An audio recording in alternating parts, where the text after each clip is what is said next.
أعوذ بالله من الشيطان الرجيم. بسم الله الرحمن الرحيم.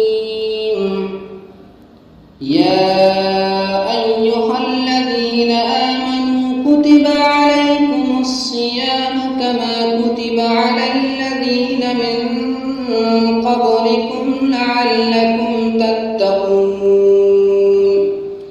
أياما معدودات فمن كان منكم مريضا أو على سفر فعدة من أيام أخر وعلى الذين يطيقونه فدية طعام مسكين فمن تطوع خيرا فهو خير له وأن تصوموا خير لكم